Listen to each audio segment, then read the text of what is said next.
ಕಳೆದ 5 ವರ್ಷಗಳಿಂದ ಎಲೆಕ್ಟ್ರಾನಿಕ್ ಮತಯಂತ್ರ ಹಾಗೂ ಇವಿಎಂ ಬಗ್ಗೆ ಆಕ್ಷೇಪ ಕೇಳಿ ಬರುತ್ತಿದ್ದು, ಹೀಗಾಗಿ ಎಲೆಕ್ಟ್ರಾನಿಕ್ ಮತಯಂತ್ರವನ್ನು ನಿಷೇಧಿಸಬೇಕೆಂದು ಒತ್ತಾಯಿಸಿ ಮಂಗಳೂರಿನ ಜಿಲ್ಲಾಧಿಕಾರಿ ಕಚೇರಿ ಮುಂಭಾಗದಲ್ಲಿ ಎಸ್ಡಿಪಿಐ ನೇತೃತ್ವದಲ್ಲಿ ಪ್ರತಿಭಟನೆ ನಡೆಯಿತು.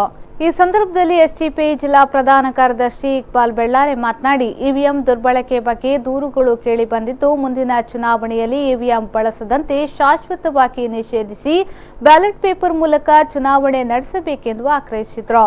ರಾಜಕೀಯ ವ್ಯವಸ್ಥೆಯನ್ನು ಛಿದ್ರಗೊಳಿಸುವಂತಹ ಒಂದು ಸಂದಿಗ್ಧದಲ್ಲಿ ನಾವಿವತ್ತು ಪ್ರತಿಭಟನೆ ಮಾಡುವಂತಹ ಉದ್ದೇಶ ಏನು ಅಂತ ಹೇಳಿದ್ರೆ, ಈ ದೇಶದ ಪ್ರಜಾಪ್ರಭುತ್ವ ವ್ಯವಸ್ಥೆಯಲ್ಲಿ ಈ ದೇಶದಲ್ಲಿ ಡಾಕ್ಟರ್ ಬಿ.ಆರ್. ಅಂಬೇಡ್ಕರ್ ಅವರು ಕೊಟ್ಟಂತಹ ಸುಂದರವಾದಂತಹ ಸಂವಿಧಾನ ವ್ಯವಸ್ಥೆಯಲ್ಲಿ ಈ ದೇಶದ 18 ವರ್ಷಕ್ಕಿಂತ ಮೇಲ್ಪಟ್ಟಂತಹ ಪ್ರತಿಯೊಬ್ಬ ಪ್ರಜೆಗೂ ಕೂಡ ಪಾರದರ್ಶಕವಾಗಿ ಸಂವಿಧಾನಬದ್ಧವಾಗಿ ಈ ದೇಶದಲ್ಲಿ ಯಾರು ಆಡಳಿತ ಮಾಡಬೇಕು ಅಂತ ಹೇಳುವಂತಹ ಮತವನ್ನು ಹಾಕಿಕೊಂಡು ಒಂದು ಸುಂದರವಾದಂತಹ ವ್ಯವಸ್ಥೆಯನ್ನು ಈ ದೇಶದಲ್ಲಿ ಆಡಳಿತ ಮಾಡಲಿಕ್ಕೆ ಅನುವು ಮಾಡಿಕೊಡಬೇಕಾದಂತಹ ಈ ದೇಶದ ಮತದಾನ ವ್ಯವಸ್ಥೆಯಲ್ಲಿ ಇವತ್ತು ಇವಿಎಂ ಅಂತ ಹೇಳುವಂತಹ ಎಲೆಕ್ಟ್ರಾನ್ ಮತಯಂತ್ರದ ಬಳಕೆಯನ್ನು ಮಾಡುವುದರ ಮೂಲಕ ಇವತ್ತು ಆ ಮತಯಂತ್ರವನ್ನು ದುರ್ಬಳಕೆ ಮಾಡುವುದರ ಮೂಲಕ ಈ ದೇಶದಲ್ಲಿ ಕೋಮುವಾದಿ ಶಕ್ತಿಗಳು ಈ ದೇಶದ ಆಡಳಿತದ ಚುಕ್ಕಾಣಿಯನ್ನು ನೀಡುವುದನ್ನು ನಾವು ಕಾಣಲಿಕ್ಕೆ ಸಾಧ್ಯ ಆಗ್ತಾ ಇದೆ.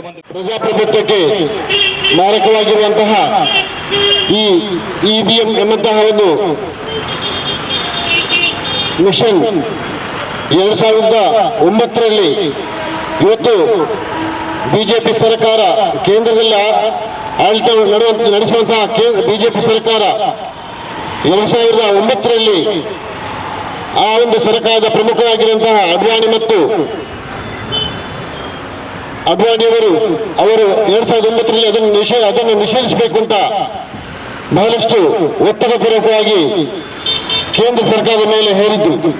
ಆದರೆ ಇವತ್ತು ಇಡೀ ಪ್ರಪಂಚದಲ್ಲಿ ಎಲ್ಲೂ ಇಲ್ಲದಂತಹ ಈ ಇವಿಎಂ ಮತಯಂತ್ರವು ಕೇವಲ ಭಾರತ ದೇಶಕ್ಕೆ ಸೀಮಿತವಾಗಿರುವಂತಹ ಪ್ರತಿಭಟನೆಯಲ್ಲಿ ಎಸ್ಡಿಪಿಐ ಕಾರ್ಯಕರ್ತರು ಭಾಗವಹಿಸಿದ್ರು.